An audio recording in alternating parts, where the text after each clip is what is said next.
Hey there, welcome to theCUBE. Today, we're going to take a look at Edge to Edge in Creative Studio 7.0. So without further ado, let's go back to the basics. Alrighty, so we're going to go ahead and look at Edge to Edge today. And as you're seeing that we are in Creative Studio 7.0, which is Gamel's latest release of the Creative Studio software.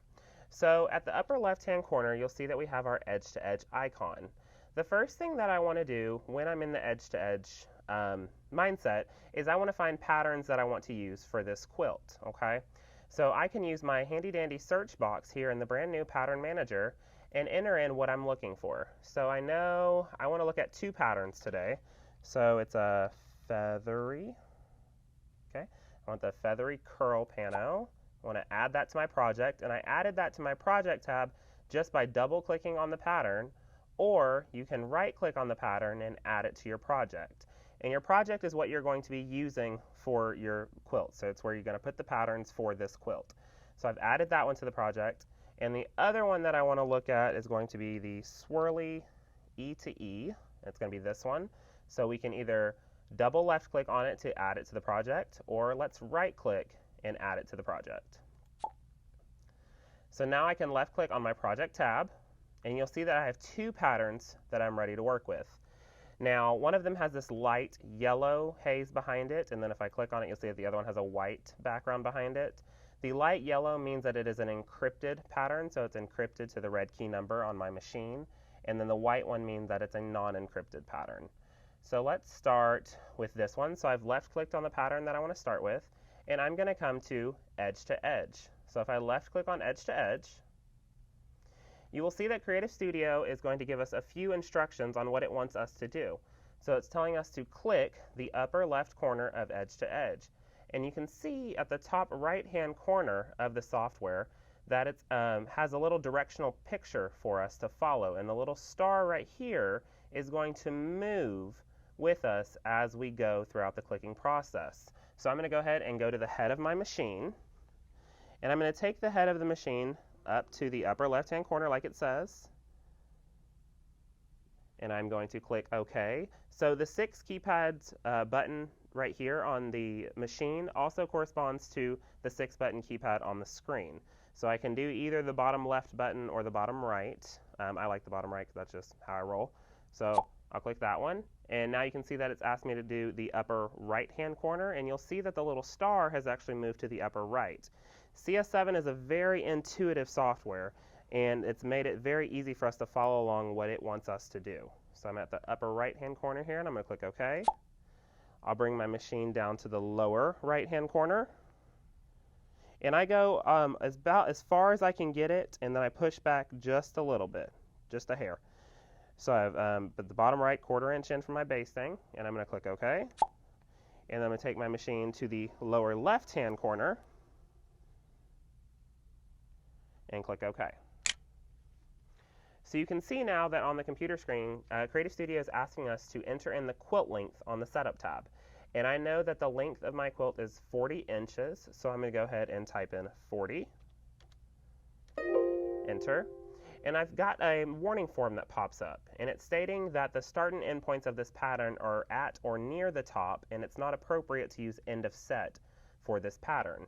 So it's recommended that I use place 2 pins, and it's asking me to click yes. So I'm going to go ahead and left click on yes. And you'll see that it's populated in this pattern for us. Now this is a beautiful pattern. This is Feathery Curl Pano by Kim Diamond. And what I can do here is on the right-hand side of the screen, I have a setup box. And I can increase or decrease my repeats to make it more dense or less dense. And as you see, as I click the minus or plus button, it's going to add those or subtract those repeats on the screen. But the biggest kicker here is you can see that this looks like a row by row by row design. It doesn't look like a nice nested edge-to-edge pattern like it was designed to be. So if I come down here, I have a set spacing section, and I can subtract the amount of vertical spacing between the patterns. So I can left click on that minus button, and as you'll see in CS7, it does this live for us on the screen. In previous versions, you had to exit out of the spacing for it to take effect. But as I click, it takes effect automatically on the screen, which makes it very easy for me to play with spacing. And you can see now that I'm at that -0.7, It has really nested those rows together quite nicely, and it looks like a beautiful overall edge-to-edge design where you can't really discern from which row you're on. Once you have selected the amount of repeats and rows and spacing that you want, you can click the OK button to continue quilting on. Or if you're sitting here and looking at it and you're like, looking at my quilt top and then looking at my pattern, I don't think this is going to be the right pattern for this quilt. I accidentally clicked the wrong one. It's a beautiful pattern, but it's not going to work for this quilt. Let's say I want another pattern for the quilt. Well, in previous versions of software, you had to completely exit out of your setup and redraw everything back up again. Well, in Creative Studio 7.0, all I have to do is left click on the next pattern of my choice, and it automatically takes effect for me on the screen. Much, much easier. So what I can do is I can also play with repeats and rows if I'd like to get more dense or less dense. And you can see that I still have a little bit of that spacing, okay? So I can come down to my negative vertical spacing and fix that just like so, okay? Now also with this pattern, I can see that I've got some gaps here at the top that I'm going to want to take care of. And the way to do that would be having to shift up the patterns over the boundary so then I can use the fill function to fill it inside. But remember, when I clicked out my boundary points, as I was clicking them, I did that in 1/4 inch from the actual basting line. So if I shifted up those patterns like we're going to do and did a fill inside, it would still fill it 1/4 inch from the basting, and that's not what we want it to do because the basting is going to be to where the binding is. So this is where the button of again right here comes in really, really handy, okay? So I'm going to left click on again, and you'll see that Creative Studio has kept that previous edge-to-edge quilt group that we just got done doing, but it's also opened us up another edge-to-edge quilt group where we can redraw out our boundary. So what I'm going to do is I'm actually going to go straight to the basting on this one, and I'm going to click my upper left, take my machine to my upper right, come down to my lower right, and come down to my lower left. Just like so. It wants that quilt length again. Now remember, we're shifting up these patterns on the screen so we can fill in those gaps up top. So let's add a couple extra inches just in case. We don't want to run short. So I'm going to say this is 42. Okay. Now we still have that 3 repeats, 3 rows. And what I'm going to do now is decrease that vertical spacing back to, it was a -0.7, and this one is Swirly E to E by Joyce Lundergan. And what I can do is I can go ahead and say OK, and you'll see that this pattern starts and ends at the bottom. We can see that on the screen, but also in our pattern manager, the green bubble is the start and the red bubble is the end. So you can definitely see where that pattern starts and ends. So I'm ready to continue. I'm ready to move on. I'm ready to start quilting. So I can go ahead and left click on OK. And we have that gap at the top that we were wanting to close off. So what I want to do is come to the very top of my tool strip, and right here we have a button that says Select All. If I left click on Select All, you will see that everything is going to highlight. And I'm going to use my arrow keys on my keyboard and click upwards. I'm going to click the up arrow key to fill in that gap, just like that. I can left click out here in the open CAD space. And what I'm going to do is left click on each one of these individual repeats, right click, and come down to fill inside. Right click, fill inside. Right click, fill inside. So as you can see, we've covered in that gap across the top, and what Creative Studio has done has filled these patterns inside of the boundary that we made. And remember, we redrew our boundary by using that again function, so it's going to stitch right to that basting line. And it's going to stitch on and continue moving. So we filled in that gap, we have a continuous stitch, and I think we're ready to quilt. So what we're going to do now is press the Start Quilting button. The machine is going to move to its starting point and take a single stitch. I'm going to pull up my bobbin thread, and while holding it taut, I'm going to press the Continue button on my keypad. it's going to take its tie-off stitches, and it's off to the races. Now I'm going to use my pause button, which is my top right button on my keypad. I'm going to pause the machine so I can cut my bobbin threads and my top. So I'll cut those and hit continue.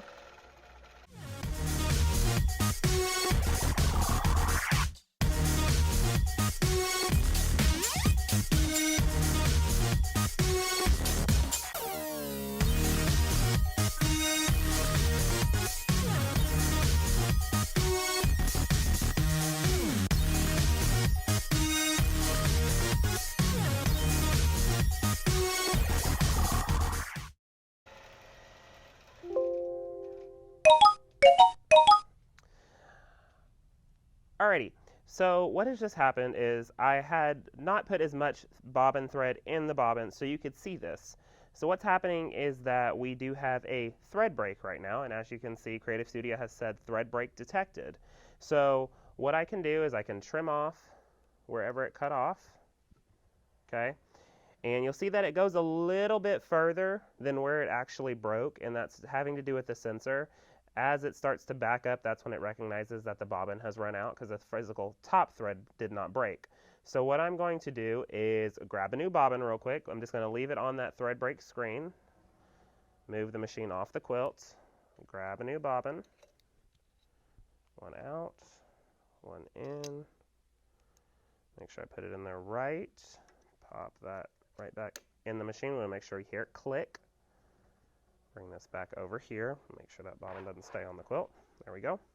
And what I'm going to do is click the bottom right key on my keypad. I'll press that down.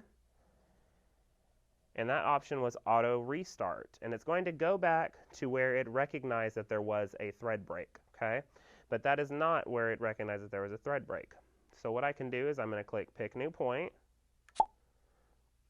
And I'm going to move my machine head a couple of stitches before the thread broke, and that's because these threads are still loose. So I'm going to do a couple of stitches before the thread broke, and I'm going to click use this point, which is the bottom left key on the keypad. And it has, the machine moves just a little bit, so you can recognize that it has accepted your action. So what I can do now is press quilt, which is the bottom right key. It's going to take a single stitch, allowing me to pull up my bobbin thread again.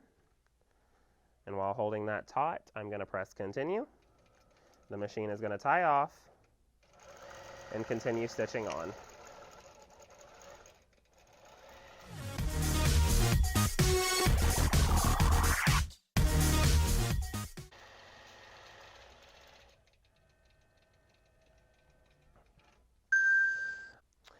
Alrighty, so the machine has finished quilting. So what I want to do is make sure it does the tie-offs for me, but I want to cut my bobbin threads.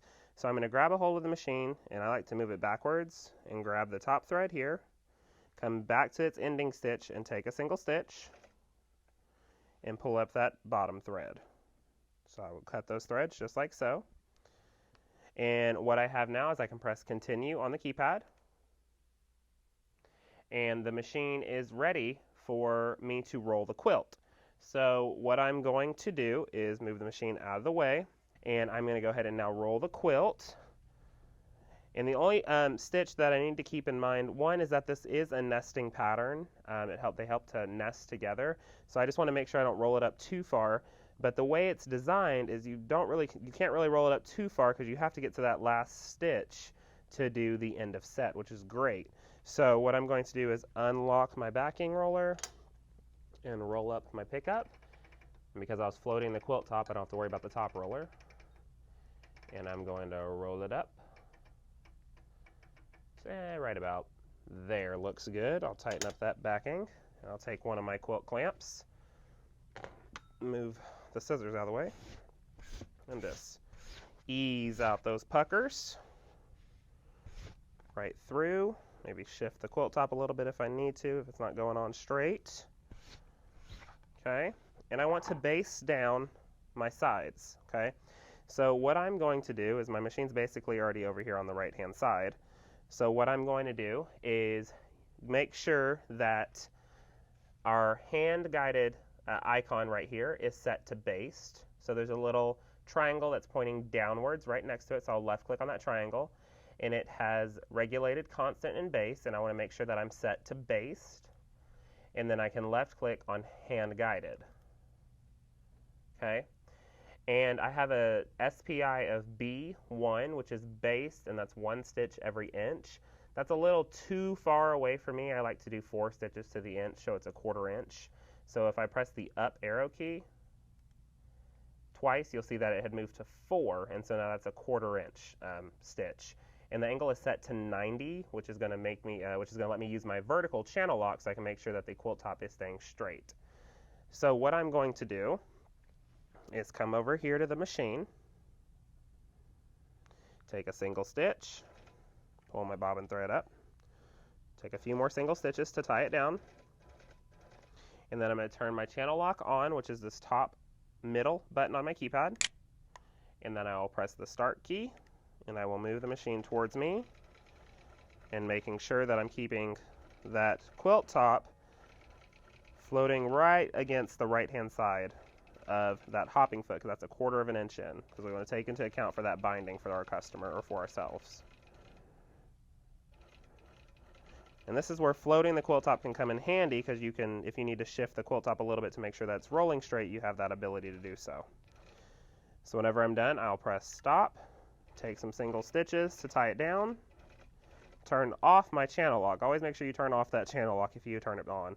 So turn that off, I'll move the machine, grab my threads, take a single stitch, and pull up my threads. I'll grab my scissors, cut them, and move over to the left-hand side real quick to do the same thing.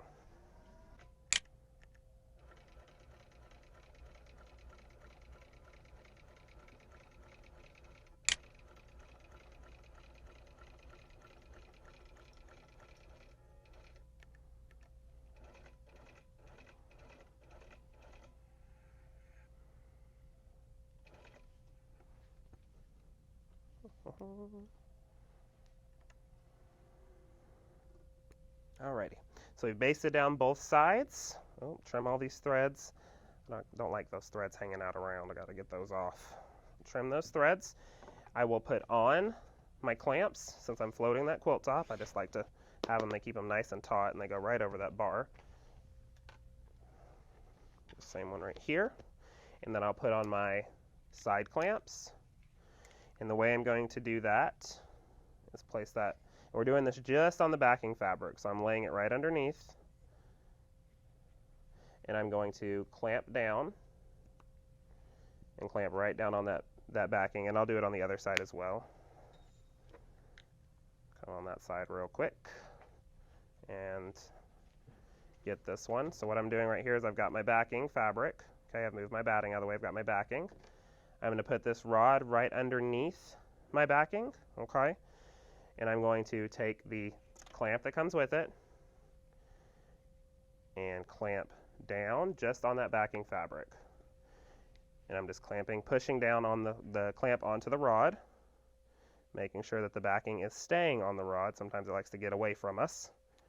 Clamp down, and that way I've got one nice even pull across the quilting here, across the backing fabric.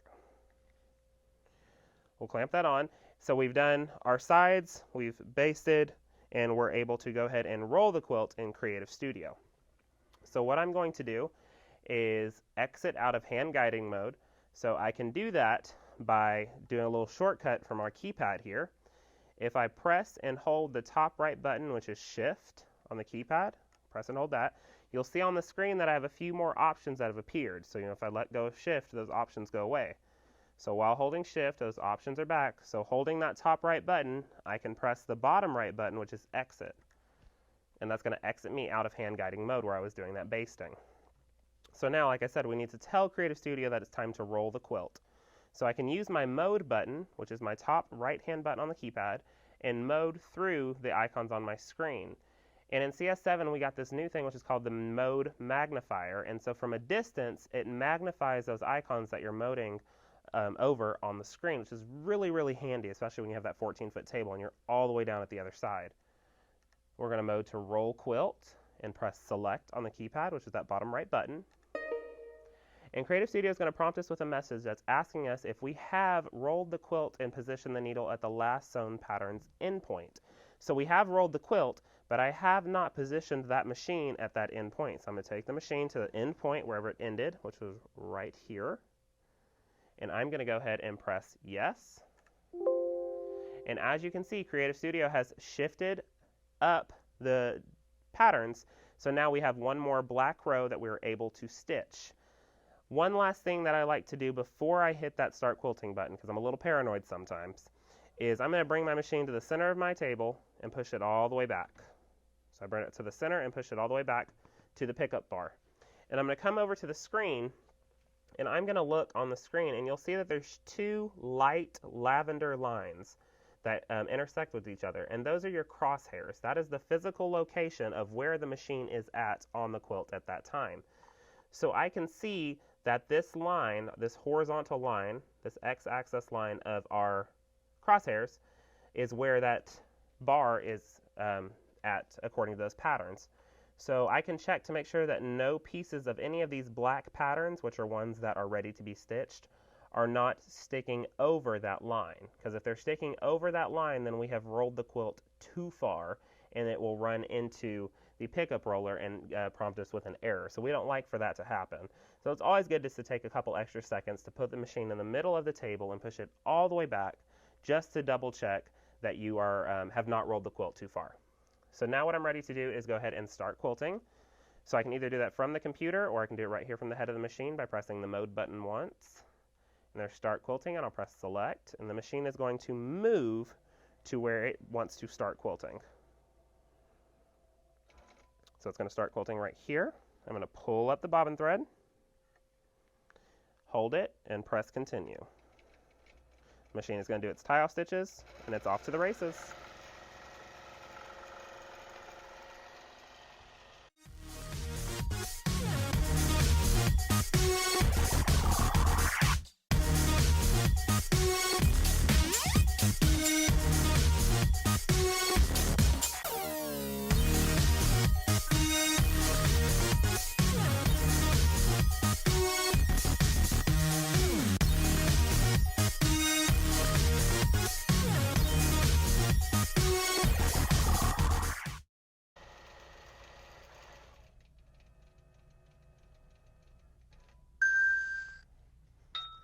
Alrighty, so the machine has just finished quilting, so I'm going to go ahead and pull up my bobbin thread like we did last time, just by moving the machine off a little bit, taking a single stitch, and pulling up that bobbin thread. I'm going to go ahead and take off the side clamps and then the front clamps here, so we can go ahead and roll the quilt. So give me just a second and let me do that. And baste down the sides. So what I'm going to do is click continue on our keypad, bottom right button. And remember, because we set it to baste in our hand-guided section earlier, Creative Studio is going to remember that for this project. So I can mode over to hand-guided, select it, and you'll see that I'm still at that 4 stitches to the inch, so that 1/4 inch stitch. And it also left on my angle of 90 for a straight vertical line. So I'm going to take a single stitch, engage my channel lock, pull up my bobbin thread, take single stitches to lock it down,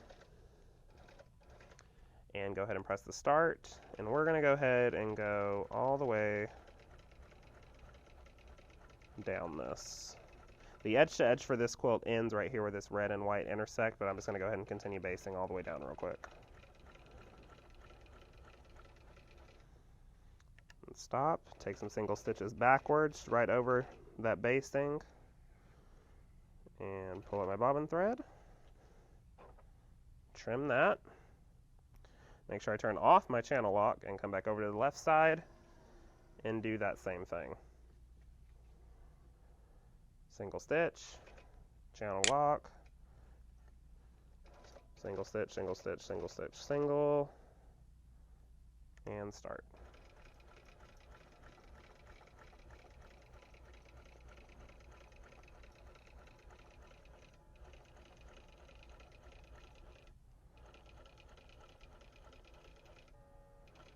Okay, and stop.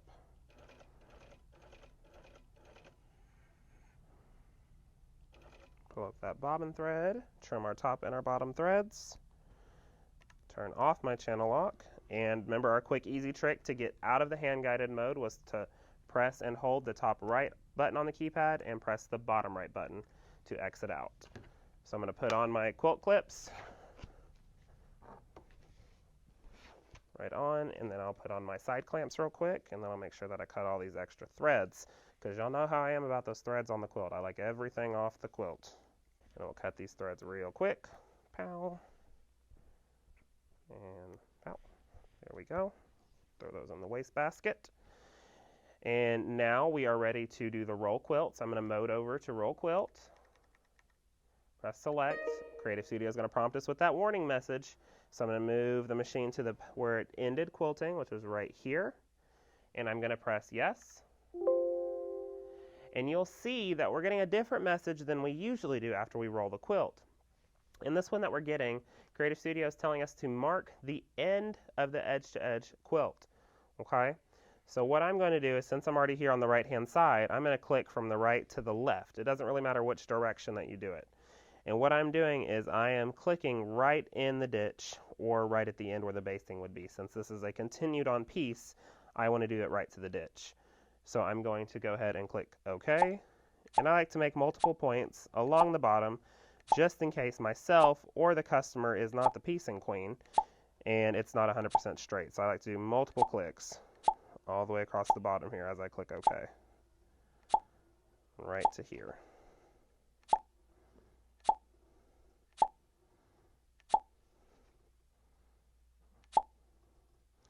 Until when I get to right there, I'm going to go ahead and press, and I know this might be a little confusing, but you're actually going to press cancel when you are done clicking those points, because you want to cancel out of the function because you're done clicking those points. So I'm going to press cancel. And as you can see right here on the screen, is that this line now is technically where the bottom of the quilt is. Okay, this outer one was our complete boundary, but this is where the bottom of the quilt is. And it went over just a little bit, okay? So what I can do is I actually want to show you how you would do the trim function if you actually needed to trim something out. So I'm actually going to stretch this down just a hair so you can see how you would trim something out. You don't need to stretch this on your actual display, but I want you to see how you would trim something if it was further down the screen, okay? So I'm going to come over here to the option of Draw Trim. I'm going to left click on that. And I'm going to take my machine head right back to this spot, okay? And I'm going to make those clicks again across the bottom where it would technically be ending, where the quilt is ending actually. I'm going to click those points all the way across the bottom.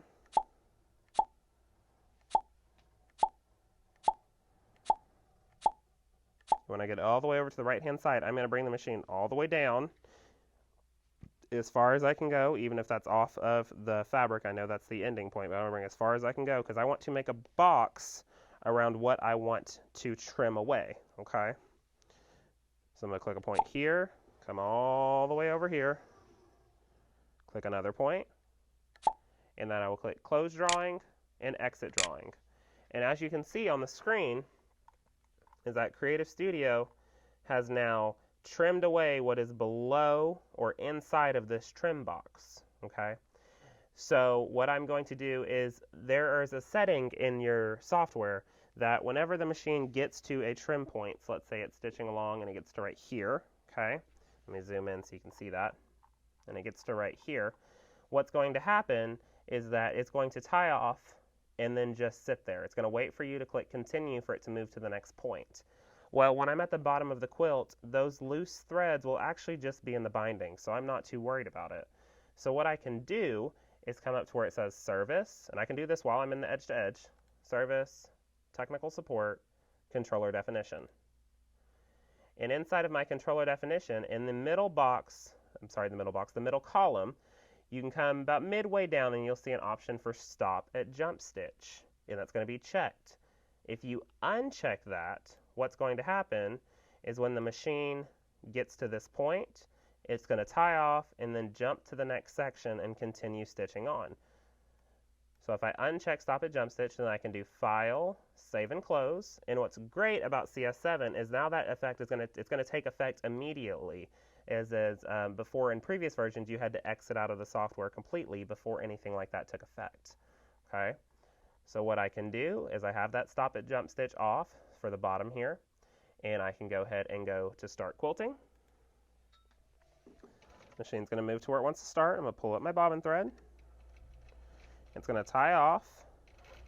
It's going to tie, so it took off a few stitches. It's going to tie straight to where I made that trim. You see as it jumps right across. It's going to continue going and go right back up and go.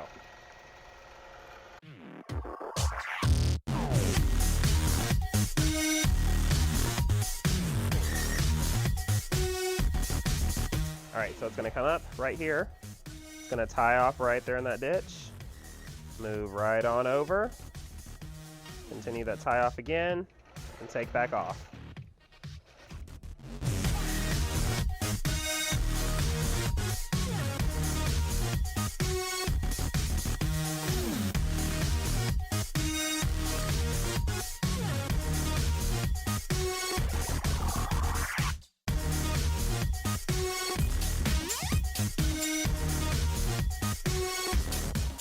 And continue off,